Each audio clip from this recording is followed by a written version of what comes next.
तो कल मेरी स्ट्रीम ओपन होगी, चूँकि वो जनरल क्वेश्चन आंसर है, तो आप वहाँ आ सकते हैं, इंशाल्लाह वहाँ आपके सवाल का जवाब दे दूँगा। जी, ज़बरदस्त बात हो गई। हाफ़िज़ साहब कैसी तबीयत है आपकी? मैं प्रणव भाई को लेने वाला हूँ उनसे जल्दी-जल्दी, पहले मैं आपसे बात कर लूँ। कैसी तबीयत है? बड़े अरसे के बाद आप तशरीफ़ लाए, क्या हो गया? जी, अल्हम्दुलिल्लाह। सबसे पहले तमाम पैनलिस्ट, ख़ासकर मुफ्ती साहब, आमिर भाई, सैम भाई, अस्सलाम वालेकुम। वालेकुम अस्सलाम। वालेकुम अस्सलाम। हम सब आप तो गायब ही हो गए बिल्कुल सर। जी, यार अल्लाह का उनको करम है। स्पेशल सलाम उनको स्पेशल सलाम है, और मैं और हुसैन भाई और इत्तेहाद भाई, हमने कुछ गलत किया है आपका? काफी मतलब मिस कर रहे हैं आपकी स्ट्रीमों को अभी। ऐसा काफी करेंगे तो लंबा नहीं गैप। करेंगे वैसे आपकी स्ट्रीम्स को फिर। जी, जी, प्लीज़ कैरी ऑन कीजिए। जी, काफ़ी अर्से से मैं बीमार था, इस वजह से मजलिस में शिरकत नहीं हो पा रही थी। आज महफ़िल सजी देखी और पंडित साहब भी आए हुए थे। उनसे भी कुछ गिले-शिकवे थे, ख़ैर वो चले गए। माशाअल्लाह, ओहो! आप कंटिन्यू करें। बहुत अच्छा चल रहा है सिलसिला। थैंक यू जी, बहुत-बहुत शुक्रिया आपका, अल्लाह ताला आपको खुश रखे। साथ हमारे अब आएँगे जनाब प्रणव साहब। बहुत माज़रत प्रणव साहब, आपको इंतज़ार की ज़हमत हुई। You are live with us now, फरमाइए क्या कहना चाहेंगे? नमस्ते। आदाब जनाब, कैसे हैं आप? अच्छा, आज कोई फिक्स टॉपिक पे बात हो रही है कि जनरल जनरल बात हो सकती है? कल आपने आमिर भाई की स्ट्रीम देखी थी? नहीं, नहीं, कल तो नहीं देखी थी। ओके, समरी उसकी फिर आप उस पे अब क्या बात कर सकेंगे अगर आपने, वो बड़ी देखने वाली है, कई घंटों की स्ट्रीम है वो, जिसमें बेसिकली वो जो एक्स मुस्लिम्स इल्ज़ाम लगाया करते थे दूसरे लोगों पे कि वो डॉक्सिंग कर दी हमारी और ये कर दिया, तो उसमें आमिर भाई ने बड़े एविडेंस के साथ बताया था कि किस तरह से एक दूसरे की डॉक्सिंग कर रहे हैं, किस तरह से सनातनियों का पैसा लूट रहे हैं, किस तरह से ये ग्रुप बंदी कर रहे हैं, आपस में पॉलिटिकली कितनी उसमें रिफ्ट पड़ चुकी है, और कैसे-कैसे प्लान्स बना रहे हैं। तो वो चीज़ें दिखाई थी, तो उस पे अगर आपका कोई कमेंट है वो आप बताइए। अदरवाइज़ जो दूसरा हमारा मेन टॉपिक वैसे जो होता ही है, वो ये है कि आपका इज़्म वर्सेस हमारा इस्लाम, किसी एक एस्पेक्ट पे कि जिस पे आप समझते हैं कि आपका इज़्म इस्लाम से बेहतर है, हम आपसे सुनना चाहेंगे। अ, बेहतर है तो नहीं बोलूँगा कि मैं ये बोलूँगा कि जो कुछ-कुछ प्रॉब्लम जो है, जो हिंदुइज़्म में जो प्रॉब्लम है, कुछ-कुछ प्रॉब्लम इस्लाम में भी है। हुँ, तो हुँ। जैसे ये मैं कहना चाहता हूँ, जैसे इंसान जो मनुष्य होता है, वो जब आप कोई एक एक काम काम करिए कि करता जो है। हिंदुइज़्म में प्रॉब्लम है ना, वो बयान कर दें पहले, हाँ, हाँ, प्रॉब्लम प्रॉब्लम ही बता रहा हूँ। वो हिंदुइज़्म वाली सैम भाई प्रॉब्लम। उसके तो, हाँ, हिंदुइज़्म में जो प्रॉब्लम बता रहा हूँ कि वो सैम भाई तो उसके हज़ारों एग्ज़ाम्पल दे देंगे। जैसे एक इंसान जो है, जब कोई काम करता है, तो वो धीरे-धीरे उसमें वो एक्सपर्टाइज़ होता है कि एक काम को बार-बार जब करता है धीरे-धीरे। लेकिन ये ईश्वर या खुदा या अल्लाह के साथ तो ये एप्लीकेबल नहीं है ना कि वो वो तो कोई काम ऐसा नहीं कि करते-करते धीरे-धीरे सीखेगा। तो ऐसे तो हिंदुइज्म में बहुत सारे एग्जाम्पल मिल जाएंगे कि जिसमें ईश्वर जो है कोई एक काम कर रहा है, फिर उसके बाद धीरे धीरे वो डिसीजन चेंज कर रहा है। तो ये मेरा सवाल एक्चुअली बेस्ड है बुखारी 3207 और भाई बुखारी सिक्स बुखारी शरीफ फाइव जो है वो डबल हिंदुइज़्म सिक्स की के किताब ऊपर। नहीं है। आपने आपने ये बताना है, आपने कहा ना हिंदुइज़्म में कुछ प्रॉब्लम्स हैं। वो प्रॉब्लम्स हमें नहीं हाँ, पता, हम ये समझ पा रहे वो प्रॉब्लम्स क्या हैं। पहले ज़रा उन प्रॉब्लम्स को बता दें। यही मुझे यही नहीं पता प्रॉब्लम उन बता रहा क्या हूँ। प्रॉब्लम्स हैं, हाँ, बताइए। ये मैं वही बता रहा हूँ कि ईश्वर या खुदा जो भी है, वो वो कोई काम करेगा तो वो एक बार में करेगा, परफेक्ट करेगा। वो ऐसा नहीं कि समय के साथ, जैसे हम लोग कार चला रहे हैं, तो जैसे शुरुआत में प्रॉब्लम में ठीक नहीं चलाते, धीरे धीरे चलाते चलाते फिर एकदम परफेक्ट हो जाते हैं। तो लेकिन ईश्वर के साथ कुछ ऐसा नहीं होना चाहिए। ईश्वर खुदा जो भी बोले, आपके ईश्वर यहाँ जो जो ईश्वर है वो परफेक्ट काम नहीं करता है। ये प्रॉब्लम है। ऐसा एग्जाम्पल मिल जाएंगे, ऐसे एग्जाम्पल वो मिल जाएंगे जहाँ ईश्वर, ऐसा हुआ है कि ईश्वर ने परफेक्ट काम नहीं किया। हाँ, मिल जाएंगे ऐसे। ठीक। अगर किताबों में आप और देखेंगे तो ऐसा इंसान ने परफेक्ट काम किया है। नहीं, इंसान भी समय के साथ, हर इंसान समय के साथ धीरे धीरे वो ये होता है। तो ये एक्चुअली मैं जो पूछ रहा था, जैसे कि नहीं, मैं अभी आपको ये बुखारी समझना चाह रहा हूँ ना, अभी आप आगे ना बढ़े। आप ये कह रहे हैं कि ईश्वर परफेक्ट काम नहीं करता, पॉसिबल है, और इंसान परफेक्ट काम कर लेता है ओवर द टाइम, ये भी पॉसिबल है। तो इंसान ने परफेक्ट काम किया, ईश्वर ने इम्परफेक्ट काम किया, तो ईश्वर कौन हुआ? इंसान हुआ। हाँ, इस बात से तो आप सच बोल रहे हैं, आप ठीक बोल रहे हैं। तो फिर आप क्यों अभी तक हिंदुइज्म में हैं? क्यों नहीं निकलते? क्योंकि कोई बेटर ऑप्शन नहीं मिला, इसीलिए शायद हिंदुइज्म में। आप घर से बाहर निकले, हो सकता है कि कोई दूसरा मकान मिल जाए, आप घर के अंदर ही बैठे रहेंगे, बाहर नहीं निकलेंगे तो दूसरा मकान कैसे मिलेगा? तो अच्छा, तो ये हिंदुइज्म में प्रॉब्लम, तो ये क्या मतलब कि जो ये सेम चीज अल्लाह के साथ ये नहीं है ना, आप ये कहना चाहते हैं? वो मैं बताऊंगा, पहले आप उस घर से बाहर निकले। ओके, तो वो होने ओके के मतलब बाद ही निकलने कुछ लगे हैं। ओके का मैंने क्या मतलब है? आप घर से बाहर निकल गए, आपने रिनाउंस कर दिया, नहीं, ऐसा तो नहीं है। तो ऐसा क्यों नहीं है? ऐसा जब आप ये कह रहे हैं कि ये प्रॉब्लम है और ये फंडामेंटल प्रॉब्लम है, यानी जिस मजहब में ईश्वर के तसव्वुर में ये बुनियादी प्रॉब्लम हो कि उसकी वजह से ईश्वर ईश्वर ही नहीं रह सकता, तो आप उस मजहब को छोड़िए। क्यों उस मजहब में लगे हुए हैं अभी तक? हम्म, मसला नहीं तो तो है ना इसके भाई। लिए कोई नहीं, एक आदमी जब घर में रहता है और वो दूसरा जगह, तो कोई दूसरे घर में ही जाता है, सड़क पे तो नहीं रहता है ना। नहीं, अगर आपके घर में आग लगी हुई हो तो आप पहले दूसरा घर को ही हाँ तो खरीदेंगे, पहले तो सड़क की तरफ भागेंगे। हाँ हाँ, वो ऐसा सिचुएशन हो जाए तब तो, लेकिन वो सिचुएशन अभी नहीं है मेरे साथ, बिल्कुल इसीलिए वही मैं बोल सिचुएशन रहा है। हूँ। जिस मजहब में खुदा का तसव्वुर ऐसा हो कि खुदा गलती कर सकता है और वो इम्परफेक्ट है, इसका मतलब ये है कि उस घर में आग लगी हुई है, तो ओके, उसको फौरन छोड़ना है। तो अब आप पहले छोड़ें, अच्छा जब छोड़ेंगे तो मैं बताऊंगा कहां जाना है, फिर उसके बारे में बात होगी बाद में। क्योंकि अच्छा, जब तक आप ओके, इस बायसनेस से नहीं निकलेंगे, तब तक कि आप न्यूट्रल नहीं हो सकते। आपको ये बायसनेस से निकलना पड़ेगा। क्यों आदित्य सिंह, मैं सही कह रहा हूं? हुसैन साहब, जी सर। अच्छा, तो क्या अभी मतलब टीम से बाहर हो जाऊं? सबसे पहले नहीं, स्ट्रीम से बाहर नहीं होना है स्ट्रीम से बाहर नहीं होना है। आप जिस मजहब में है, आपको उस मजहब में एक प्रॉब्लम नजर आ रही है, वो प्रॉब्लम खुदा के अंदर है और आप खुद मान रहे हैं उस प्रॉब्लम को। तो मेरा सवाल ये है हाँ कि आप क्यों उस मजहब से चिमटे हुए हैं? आप निकलिए पहले।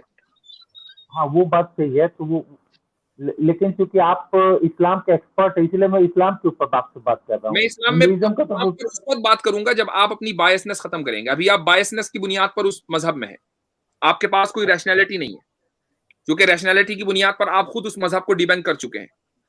तो आप जो है बायसनेस जब तक खत्म नहीं करेंगे, तब तक कि मैं आपको मजहब इस्लाम के बारे में नहीं बता सकता। वो हिंदुइज्म में जो प्रॉब्लम है, उसके लिए एक्चुअली मेरे को किसी हिंदुइज्म के जो एक्सपर्ट है उसके पास जाना होगा, उससे नहीं, पूछना होगा आप तब। उस प्रॉब्लम को सही समझ रहे हैं तो या तो फिर आप अपनी उस प्रॉब्लम को फिक्स करें पहले। आप हमारे पास काहे को आ गए? आप जाइए हिंदू एक्सपर्ट के पास, आप पहले ये प्रॉब्लम रखिए कि यार मेरे मजहब में ये प्रॉब्लम है। हम आपको जब बताएंगे जब हम ये महसूस कर लेंगे कि आप बायस नहीं है। अभी आप बायस हैं क्योंकि आपकी रैशनैलिटी की बुनियाद पर आपका मजहब गलत है। नहीं, एक्चुअली क्या है कि आप तो हिंदुइज्म और इस्लाम दोनों के एक्सपर्ट है ना, तो इसलिए वो आपसे दोनों बातें हो सकती है। तो अभी तो आपने कहा ना कि मैं किसी ऐसे शख्स के पास जाऊंगा जो हिंदुइज्म का एक्सपर्ट है, तो आप तो मुझे नहीं समझते हिंदुइज्म का एक्सपर्ट। अब आपने नहीं मतलब लाइन बदल दी। नहीं, हिंदुइज्म की जानकारी तो है ना आपको। नहीं, आप मैं मुझे नहीं एक्सपर्ट मानता, लेकिन आपको आप मुझे एक्सपर्ट आप समझते तो हैं? नहीं, मैं भले ना मानूं, लेकिन आप तो मानते हैं ना। आप मुझे समझते हैं एक्सपर्ट हिंदुइज्म का? मैं आपको इस्लाम का एक्सपर्ट तो मानता हूँ। हिंदुइज्म का नहीं मानते ना? हिंदुइज्म आप मानते हैं ना, लेकिन मैं मानूं या ना मानूं। आप नहीं मानते, ठीक है। मैं मानता हूं, ठीक है, मैं मानता हूं। मेरी एक्सपर्ट ओपिनियन ये है कि हिंदुइज्म से गार्बेज मजहब नहीं है। अब बताइए, निकलिए वहां से। तो एक बार अगर निकल जाओ तभी बात हो सकती है। तभी बात होगी। अभी आप अपने आप को बायसनेस, आपकी बायसनेस बोल रही है। अगर आप ये कहते कि मैं रैशनैलिटी की बुनियाद पर हिंदुइज्म को सही मजहब समझता हूं, तो मैं आपसे बात करता। आपने कहा कि नहीं, मेरे एतबार से हिंदुइज्म में बड़ी गलतियां हैं, लेकिन मैं रहूंगा यहीं। इसका मतलब आप मुतासिब हैं, आप बायस हैं। तो हम कैसे बात करें अच्छा, आपसे? बाहर निकलने का क्या तरीका है, मतलब कि ऑफिशियली डिक्लेयर करो ऐसा, मतलब? जी, आप ये कहिए कि मैं हिंदुइज्म को नहीं मानता हूं, उसकी किताब को, किसी किताब को नहीं मानता हूं, और आइंदा से मैं कोई पूजा पाठ नहीं करूंगा और राम वगैरह इन सब की कोई इबादत नहीं करूंगा। आप ये कहें आज। नहीं, कल्चरली तो मैं हिंदू हूँ, जैसे दिवाली भी मनाता हूँ, नहीं नहीं, होली ये भी कोई, मनाता इसका हूँ। कल्चर से कोई ताल्लुक नहीं है। ये कोई कल्चर नहीं है, इस पर असल चीज मजहब है। कल्चर तो वैसे इंसानों का बनाया हुआ है। आप दिवाली नहीं मनाएंगे, आप होली नहीं मनाएंगे, आप ये कहें यहाँ पब्लिक में, तब आप अपने इस मजहब से निकलेंगे। जिस तरीके से हमारे हुसैन नहीं, भाई निकले हैं, वो दिवाली नहीं मना रहे, नहीं, आप भी निकले। जैसे लेकिन उन्होंने देखो चूंकि इस्लाम थियोलॉ कबूल कर लिया है, फिर आपसे हम इस्लाम पर बात करेंगे जब हम ये साबित कर दें कि आप अब रैशनैलिटी की बुनियाद पर बात करने के लिए तैयार है। नहीं, वो बात सही है। थियोलॉजिकल क्वेश्चन के बेसिस पर मैं कल्चर को तो नहीं छोड़ सकता हूँ। जैसे मैं रक्षाबंधन मुझे अच्छा लगता है, दिवाली मनाना अच्छा लगता है, अच्छा तो लगने वो से क्या होता है? थियोलॉजिकल एक आदमी को जो है मसलन सेक्स करना अच्छा लगता है तो हर एक से कोई कर सकता है। क्या आप रेप को प्रमोट करेंगे? उसको करना अच्छा लगता है रेप? नहीं, सेक्स और रेप दो अलग चीज होगी ना। रेप में भाई जबरदस्ती सेक्सी होता है, फॉर योर काइंड इन्फॉर्मेशन। हाँ, रेप में सेक्स, लेकिन नॉर्मल सेक्स में तो कोई जबरदस्ती नहीं होती ना, तो वो तो गलत नहीं है ना। नॉर्मल सेक्स को कौन गलत कह रहा है? मैं कह रहा हूँ रेप। टर्नर आपको साहब, आप एग्जांपल्स जो है ना उन पे कदा कलामी की माजरत मुफ्ती साहब, देखिए आप ये कहते हैं ना अपने कल्चर को नहीं छोड़ना चाहते, पर इस्लाम की ब्यूटी ये है कि इस्लाम आपसे नहीं कहता अपने कल्चर को छोड़ें सो लॉन्ग एज वो कंपैटिबल हो। जैसे मैं हूँ, मुसलमान हूँ ना, शलवार कमीज़ पहनी हुई है, मैं कोई ज़रूरी नहीं है कि मैं वो जो अरबी ड्रेस है मैं वही पहनूंगा, या अफ्रीका में जो लोग हैं उनके लिए कोई ज़रूरी नहीं है कि वो मेरे वाला ड्रेस पहनेंगे, शलवार कमीज़ पहनेंगे। कल आपसे किसने कहा? अब वो चीज़ जो आपके रिलीजन से इंस्पायर्ड है, प्रॉब्लम आपको वहाँ पे होगा। और जो आप कह रहे हैं ना बार-बार कि मैं इसको छोड़ूँगा, मैं इसको छोड़ूँगा, देखें हम आपसे नहीं कहेंगे कि आप हिंदुइज़्म को छोड़ दें, सनातन को छोड़ दें, जो मर्ज़ी बन जाए। हम जब आपसे कहते हैं ना कि आप छोड़ें, तो हम आपको इसलिए कहते हैं कि आप कह रहे हैं कि उसमें गलती है। उसके बाद फिर जैसे मुफ्ती साहब ने बताया कि हम आपसे कहेंगे कि अब आपने यहाँ पे आना है और उसकी हम वजह बताएँगे, आपके क्वेश्चंस के आंसर्स देंगे। इस्लाम में आने का तरीका, अभी हुसैन भाई ने भी कलमा पढ़ा है, जितने लोग पढ़ते हैं, सबसे पहले वो स्टेट ऑफ नेगेशन में जाते हैं। वो गवाही देते हैं कि ला इलाह, कोई इलाह नहीं है, there is no God, negation, zero पे आप आगे खड़े होते हैं। इल्ला, फिर कहते हैं सवाए एक के, यानी इल्लल्लाह के, सिवाय अल्लाह के एक है। तो आपसे मुफ्ती साहब यही कह रहे हैं कि आप जहां पे खड़े हैं उसको निगेट तो करें कि आपको तो गलती नजर आ गई है, न्यूट्रल पोजीशन पे आए। That is where we come in, that is where मुफ्ती साहब कम इन, सैम भाई कम इन। सैम भाई बड़े खामोश है, कमेंट्स में लोग पूछ रहे हैं कि वो हैं या सिर्फ फोटो लगाया हुआ है उनका तो दैट्स वेयर वी कम इन। तो अब बात आगे बढ़ेगी, लेकिन तो लॉजिकल बात है ना कि जो आपको इशू नजर आता है अपने सनातन धर्म में और इतना शदीद नजर आता है, why hang on to problem it? Problem problem तो आती है, प्रॉब्लम दिखती भी है, ऐसा नहीं। लेकिन पूरी तरह से छोड़ना ये तो बहुत बड़ी बात होगी। ये ऐसे लाइव स्ट्रीम पे तो नहीं, मतलब मैं ऐसा तो, मतलब कोई एक्साइटमेंट क्रिएट करके ऐसे लाइव लाइव स्ट्रीम पे कुछ ऐसा करो, ऐसा तो पॉसिबल नहीं है मेरे लिए। तो आप आपसे किसी भाई ने नहीं कहा आप लाइव स्ट्रीम में करें। आप अपने आप से ईमानदार नहीं है। उसकी वजह यह है कि जो आदमी ईमानदार होता है, अगर उसको किसी चीज में प्रॉब्लम नजर आती है वो फौरन छोड़ देता है। वो खराबी के साथ जिंदा नहीं रहना चाहता। आप ये मान लीजिए कि फिर आप ऑनेस्ट नहीं है। ठीक है, मुफ्ती साहब आप जी जी जजमेंट कर कैसर सकते हैं। सर, कैसर सर मैं कुछ बात करना चाहूंगा प्रणव भाई से। जी जी, फरमाइए हाँ फरमाइए। बोलो। जी प्रणव भाई, आपकी अगर आप बुरा ना माने तो आपकी एज क्या होगी? 35। 35। मैं 22 का हूँ और मैंने इस्लाम को है, और मेरी फैमिली बहुत एक्सट्रीम किस्म की है, ठीक है। और रही बात कि कल्चर से निकलने की, ये प्रॉब्लम्स तो हैं, नो डाउट, प्रॉब्लम आज भी हैं, प्रॉब्लम कल भी रहेंगी। लेकिन आपको जब ये पता चल जाएगा कि लाइफ जो है ना, ये खत्म हो जाएगी एक दिन, जिस दिन आपको ये डर लग जाएगा ना कि लाइफ का एंड है, और उससे पहले अगर आपने चीजों को नहीं जाना, नहीं पहचाना कि आपका यहाँ आने का मकसद क्या है, आपका आप किस लिए हैं इस यहाँ पे, तो वो वेस्ट हो जाएगा। आप इस पे गौर करिए, आप इस पे इसको रिसर्च करिए कि आपका बर्थ लेने का मकसद क्या है। कि बस यहाँ पे आए हैं आपको ये मतलब कि पढ़ना है, लिखना है, कमाना है, शादियां करनी है, इसके अलावा कुछ है मेन बिगर पर्पस है कुछ, कि बस यही है, बस जैसे चल रहा है वैसे चलेगा, फिर एक दिन हम मर जाएंगे। जब इस पे आप सोचेंगे ना तो फिर आप ट्रुथ तक पहुंच पाएंगे। ऐसे नहीं होगा, ऐसे तो फिर वो लाइफ चलती रहेगी और आप एंजॉय करते रहेंगे। और हार्ड तो होता ही है, हार्ड, लेकिन जब आप ट्रुथ को पहचान लेंगे ना तो फिर इजी हो जाएगा। पता है पहले बहुत हार्ड लगता है कि ये भी मुश्किल है, वो भी मुश्किल है, फैमिली है और बच्चे हैं, सोसाइटी है, सब हर्डल सा लगता है। लेकिन जब आप उसको पहचान लोगे ना, फिर कितनी भी मुश्किलात हो, कितनी भी प्रॉब्लम, सब बहुत छोटी लगने लगेंगी आपको, क्योंकि आप क्रिएटर को खुश कर रहे हो, आप क्रिएशन को खुश कर नहीं रहे हो। फिर समझ रहे हो, आप क्रिएटर की जब खुश करोगे ना आप, तो फिर क्रिएशन की फिक्र करना बंद कर दोगे आप। आपको क्रिएशन को फर्क नहीं पड़ेगा क्रिएशन क्या देख रही है, क्या सोच रही है, आप क्रिएटर को खुश करो। कि अल्टीमेटली मर के वहां पहुंचोगे जजमेंट डे पे, जब आखिरत में पहुंचोगे, वहां पे आपका सवाल जवाब आपसे होगा, आपके माँ बाप से नहीं होगा, आपके बच्चों से नहीं होगा, आपके पड़ोसियों से नहीं होगा, आप खुद जिम्मेदार होगे आपने क्या किया। तो आप ये सोचना और फिक्र करना छोड़ दो और क्रिएटर रिसर्च को करो। क्रिएटर को हम कैसे खुश करेंगे? क्रिएटर को खुश जी कैसे करना है? क्रिएटर को क्रिएटर पहले को कैसे खुश पहचानोगे करना ना, है? पहले क्रिएटर को पहचानोगे। पहले जैसे आपने हिंदुइज्म में कहा ना गलतियां हैं, तो आप पहले उसको एक्सेप्ट करो कि हाँ उसमें गलतियां हैं। उसके बाद आप आओ न्यूट्रल होके, जैसे मैं न्यूट्रल होके आया, मैंने चीजों को रिसर्च किया। पहले देखिए बहुत तो हार्ड होता है ये। मैं मैं भी रिसर्च ही कर रहा हूँ, मैं भी रिसर्च कर रहा हूँ। तो मैं ये पूछ रहा हूँ क्रिएटर को खुश कैसे करना है? क्रिएटर की मानना, क्रिएटर ने जो भेजा है उसकी मानना, क्रिएटर ने जो आपको जो सेट ऑफ रूल्स कहा है, जिस तरह की जिंदगी आपको बितानी है, आपको इस रहना है यहाँ पे, उस तरीके को मानना, वही क्रिएटर को खुश करना है। और क्या है, तो सिंपल। वही जो सवाल जो मैंने सबसे स्टार्टिंग में पूछा था कि जैसे क्रिएटर को खुश, क्रिएटर ने कहा कि मेरे को 50 बार मेरी नमाज करो, फिर उसके बाद वो 45 फिर 40 करके 5 हो गए, तो क्रिएटर ने अपना आइडिया क्यों चेंज कर लिया? क्रिएटर ने अपना आइडिया क्यों चेंज कर लिया? हाँ, वो पहले क्रिएटर ने जब बताया कि दिन में मुझसे 50 बार नमाज करो तब मैं खुश हो जाऊंगा, फिर वो क्रिएटर ने फिर पहले वो बात बोला कि नहीं सुनिए सुनिए, 45। देखिए क्रिएटर को हम करते हैं, हम क्रिएटर की वर्शिप इसलिए करते हैं क्योंकि हमें उससे फायदा हो सके। हम उसको कोई फायदा नहीं पहुंचा सकते हैं, पहली बात यहाँ पे पहले आप क्लियर करिए अपना। हमें उसे खुश नहीं करना है, हमें अपनी जो है जरूरतें उससे मांगनी है। ठीक है, वो हम ना भी करेंगे तब भी वो वैसे ही रहेगा, उसमें कुछ उसका ऊपर नीचे लेवल नहीं जाता है क्रिएटर का। ठीक है, वो हमें जरूरत है वही उसकी, उसको हमें हमारी जरूरत नहीं है। वो 50 का है, वो 100 का है, मैं वो डजेंट मैटर। नहीं, वो मतलब वही मैं जानना चाहता हूँ प्रणब क्रिएटर ने साहब अपना एक आइडिया क्यों चेंज किया? प्रणब साहब, हम उस पे जैसे आगे मुफ्ती साहब ने कहा ना कि ये सारी बातें हम एक्सप्लेन करेंगे, दैट्स व्हाट वी डू। लेकिन अभी आपका मसला ये नहीं है कि आपको ज़रूरी है कि आपको इस्लाम ठीक लगे तो ही आपने जो गलतियां आइडेंटिफाई की हैं सनातन में वो वैलिडेट होंगी।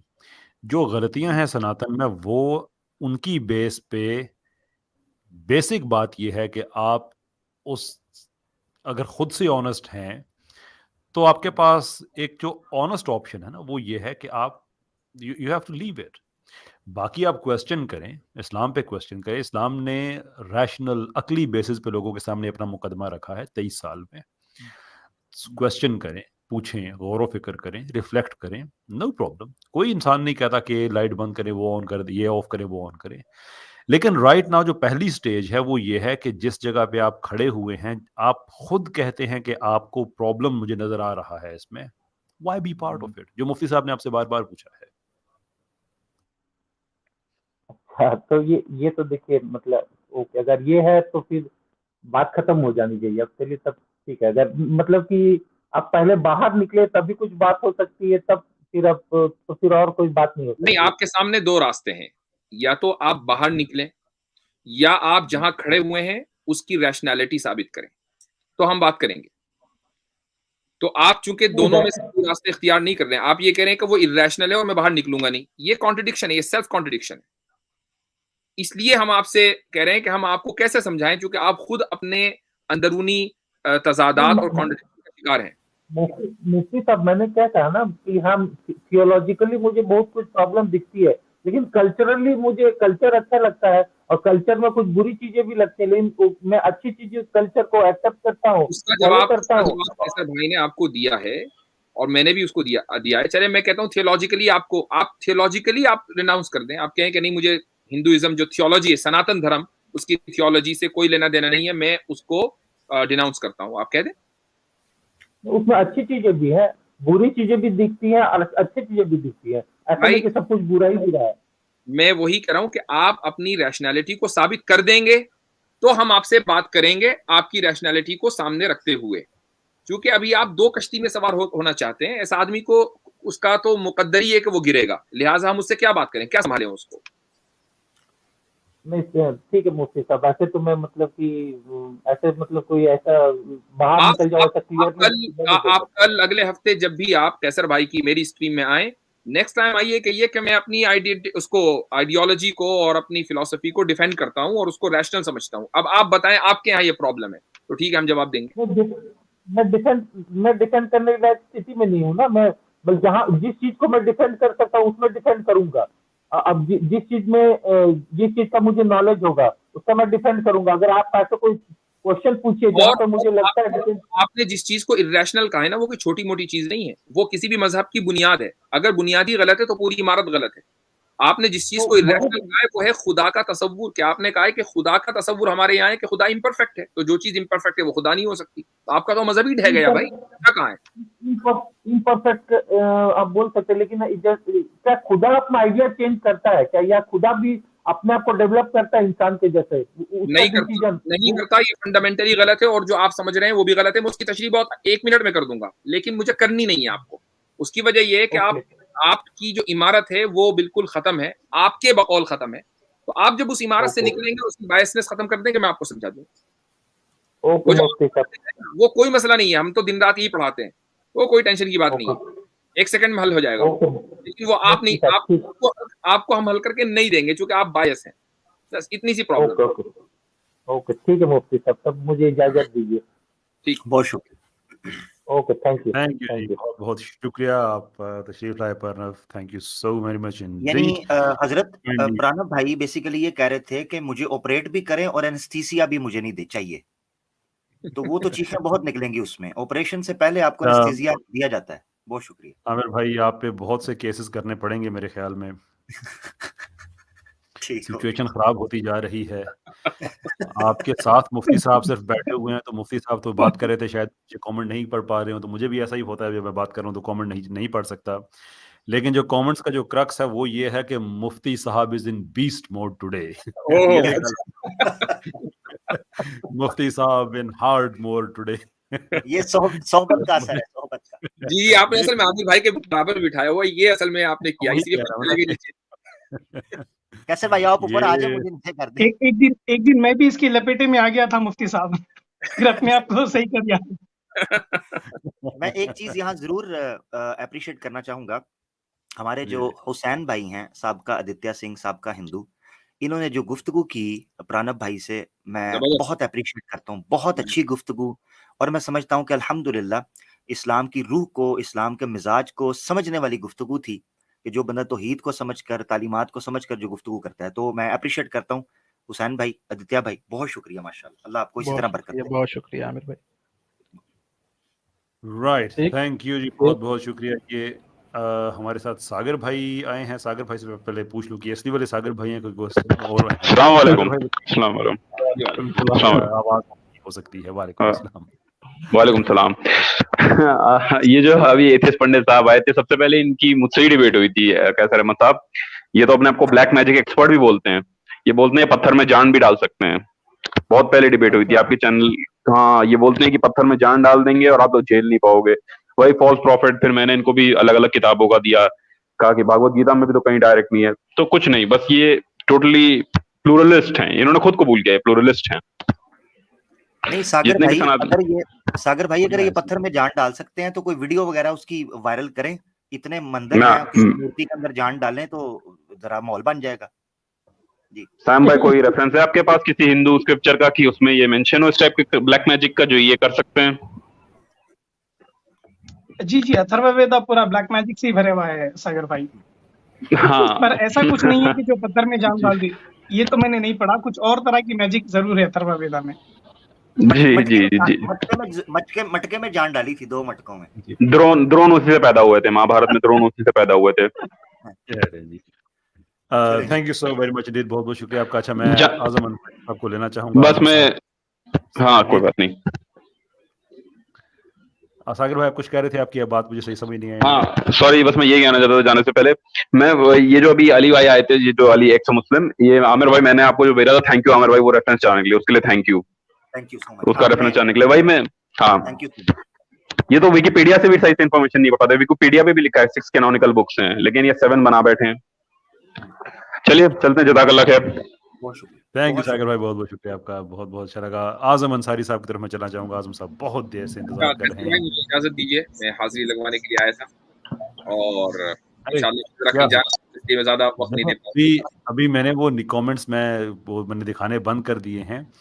आज आपका रूप जो है वो लोगों को बहुत अच्छा लग रहा है। लोगों को इतना अच्छा लग रहा है कि मैं अभी साथ में स्क्रॉल करूं कि मुझे नजर आ जाए। वो लोग तो कहते हैं कि मुफ्ती साहब came to play today।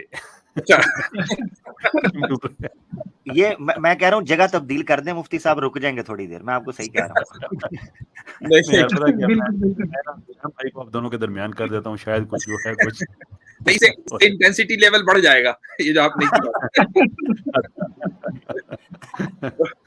चले इंशाल्लाह कल आप तशरीफ लाइएगा, स्ट्रीम है 11 बजे मेरे टाइम के एतबार से 9:30 इंडिया टाइम के एतबार से, तो मैं इंशाल्लाह मुंतजिर रहूंगा। जज़ाकुमुल्लाह खैरन। तो खास मौजू है बहुत हजरत, बहुत शुक्रिया। तो बता कल दीजिए। क्यों है हजरत, आम ही रखा है।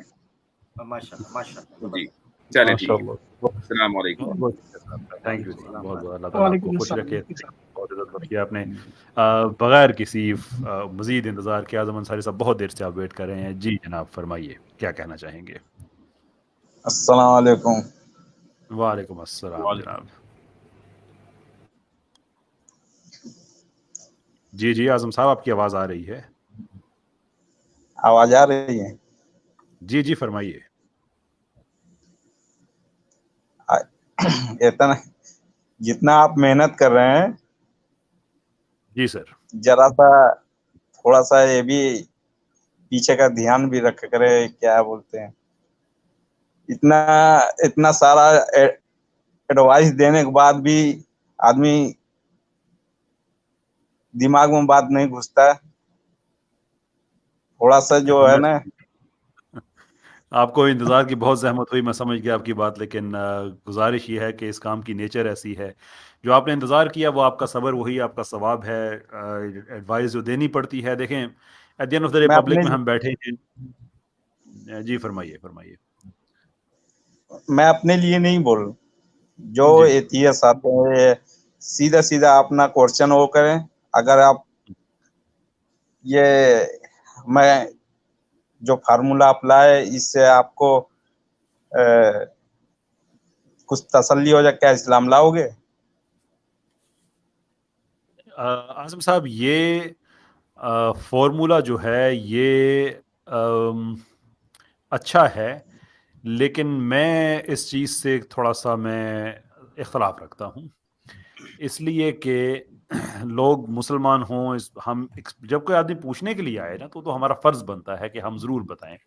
लेकिन ये जो एक हायर मोरल ग्राउंड पे लोग आते हैं ना, कि तुम्हारा इस्लाम गलत है, तुम्हारा ये गलत है, मैं उनसे कभी ये नहीं कहता कि आप इस्लाम लेके आएँ। मैं उनसे कहता हूँ कि आप मुझे अपना इज़्म बताएं, चलिए हम बात करते हैं, ह्यूमन राइट्स पे बात करते हैं। मेरा ये दावा का तरीका है। वुमेन राइट्स पे बात करते हैं, जो सोसाइटी है उसमें जो इकोनॉमिकल प्रॉब्लम है, जैसे चैरिटी, ज़कात, उसमें आप बताएं आपका बेहतर सिस्टम है, हमारा बेहतर सिस्टम है। इंटरेस्ट फ्री इकोनॉमी होनी चाहिए, ये आपका सिस्टम बेहतर है, ये हमारा बेहतर है। तो हम उस पर बात करते हैं, ताकि सुनने वालों को भी पता चल जाए, उनको भी पता चल जाए। मेरे लिए, मैं इस चीज़ से मैं मुमकिन है मैं गलत ही हूँ, लेकिन मेरे लिए अब ये मुमकिन नहीं है कि मैं हर आदमी के सामने मैं दिफा करूँ और बताऊँ कि नहीं इस्लाम ऐसा, इस्लाम वैसा। जिसके पास इतना टाइम है ना कि वो इस्लाम को के खिलाफ पढ़ सके, वो इस्लाम के हक में भी पढ़ सकता है। सवाल करने आए तो वो ड्यूटी है हमारी, ज़रूर हम हेल्प करेंगे इंशाल्लाह, क्यों नहीं करेंगे। ये जो मेरा तरीक़ाकार है वो ये है, मुमकिन आप इससे इत्तेफाक ना करें। बस वो लोग खाली इतना ही करने के लिए आता, नाम चेंज करके फिर अपना जो बात वोत करके उसके बाद वो अपना स्टीम धंधा करने के लिए हो जाते हैं। मैं उनसे बात कर लिया, उनसे बात कर लिया, फला से बात कर लिया, ये करके अपना धंधा चलाते हैं वो। और नाम भी यक्स मुस्लिम करके नाम लेके आएंगे। जी जी मैं समझ आजम भाई, एक वो अपना धंधा ही चलाने के लिए आते वो लोग, और दूसरा काम उन्होंने आजम भाई देता है। देखो, एक एग्जांपल देना चाहूंगा। मोमबत्ती की पुराने जमाने में रहता था ना, मोमबत्ती के पास में बहुत सारे कीट पतंगे उड़ते थे, जब तक कि वो जो उसमें जल नहीं जाते थे, जब तक वो अपनी जान नहीं दे देते थे, तब तक वो उस रोशनी के पास आते रहते थे, मोमबत्ती की जो चिराग जो चलते थे ना, और वो वहीं पे आके दफन हो जाते थे। तो ये मूवमेंट भी वैसा ही है जो आमिर भाई ने कहा है ना, लुटिया मूवमेंट, ये लुटिया ही मूवमेंट है। और ये खुद ही लुटा रहे हैं, खुद ही लुट जाएंगे आपस में, खुद ही मर जाएंगे आपस में भिड़ के। ठीक है, ये इस्लाम से टक्कर नहीं ले सकते कि इस्लाम एक रोशनी है और इसके पास आएंगे तो जल के खाक हो जाएंगे। बड़े बड़े फिरौन धरे के धरे रह गए। अच्छा भाई, मुझे साथ डांट भी पड़ रही है, मैं वो भी जिक्र करना चाहूंगा। आज रेना की कुर्सी पे मैं हूं, तो वो उन्होंने भेजा है कि नॉन मुस्लिम को लें आज स्ट्रीम में, प्लीज जगह बनाएं सिर्फ नॉन मुस्लिम्स के लिए। जी जी मैं भी एग्री करता हूं, मैं भी एग्री करता हूं। अच्छा, मैं सिर्फ जल्दी ना, मैं सिर्फ हमारे जो कुछ एक दो मुस्लिम नाम के भाई जो कि बड़ी देर से इंतज़ार कर रहे हैं, तो मैं 2-2 मिनट में उनका मैं राय लेके तो फिर मैं जगह बनाता हूँ। हुसैन भाई, आप हमारे साथ रहिए जितना जी आपका मन चाहे, लेकिन बिल्कुल ये ना समझिएगा कि हमने आपको